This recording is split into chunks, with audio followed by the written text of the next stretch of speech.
I never thought a small stray dog could change my entire perspective on life. Back then, I was just a regular guy, rushing between work, friends, and meaningless plans, never really stopping to notice anything beyond my phone screen. My days blurred together like fast-forwarded movie scenes. But then I met him. It was early autumn, the air already sharp with the scent of rain.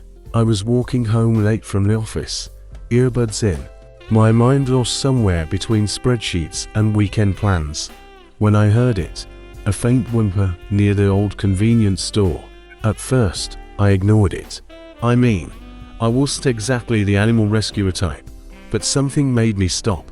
Maybe it was the sound, small, broken, like someone calling out just once more before giving up. Behind a row of garbage bins, I saw him, a tiny, muddy puppy with one floppy ear and eyes that looked far too human.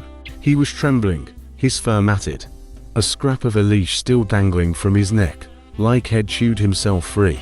For a moment, we just stared at each other. He didn't bark or run, he just looked at me, quietly, hopefully. I don't know what made me kneel down, or why I reached into my bag for the half-eaten sandwich I'd been planning to throw away. He sniffed, hesitated, and then, cautiously, took it from my hand. That was it. That was how it began. With a sandwich under the rain. I named him Buddy because, well, he looked like one. For the first few days, I told myself I'd just keep him until I found his owner. But as time passed, I stopped looking. He wasn't just a dog anymore. He was my shadow, my chaos, my little heartbeat that waited by the door every evening. He had this ridiculous habit of stealing my socks and hiding them under the couch, as if he was saving up for a cold winter. Every morning, he'd drag his favorite toy, a squeaky green dinosaur, onto my bed to wake me up, then jump around like a maniac until I laughed. He made my apartment feel alive, warm, human. We built our own little world. Walks in the park, lazy Sundays, late night snacks we both shouldn't have had. I started to notice things again. The way sunlight hit the kitchen tiles, the smell of rain-soaked grass, the simple joy of just being. Buddy taught me that. He had this unshakable optimism, like every day was worth wagging your tail for. Then came the winter. One morning, Buddy didn't jump on my bed. He didn't bark or run. He just lay there, breathing shallowly, his eyes glassy. I rushed him to the vet, my heart pounding like a drum I couldn't quiet. The vet's face told me everything before he even spoke.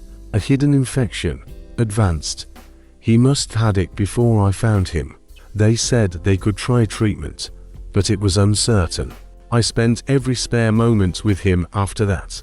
I worked from home, fed him by hand, whispered stories about all the walks we'd still take when he got better.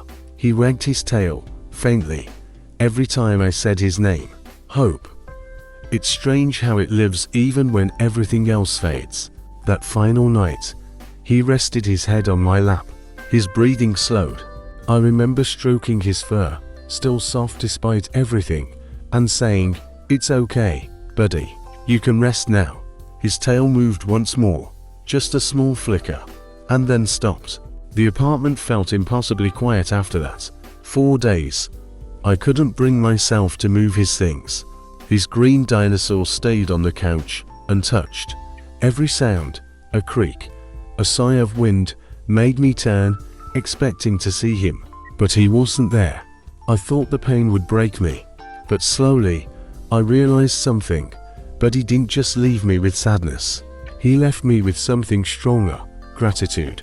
For every morning, every laugh, every small joy I'd been too blind to see before. I started volunteering at a local shelter. At first, it hurt. Seeing so many abandoned animals reminded me of him. But then one day, a scrappy cat with one ear missing jumped into my lap and purred like a motor. I smiled for the first time in weeks. Maybe Buddy would have liked her, I thought. Now whenever I walk through the park, I swear I can still hear the soft jingle of his collar.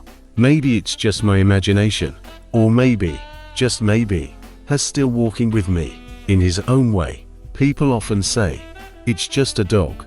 But it's never just a dog. It's a friend, a teacher, a heartbeat that walks beside you for a while and stays with you forever. So if you ever hear a small cry in the rain, stop. Look, you might just find the soul that will change your life, even if only for a little while. Because love, in any form, no matter how brief, is never wasted.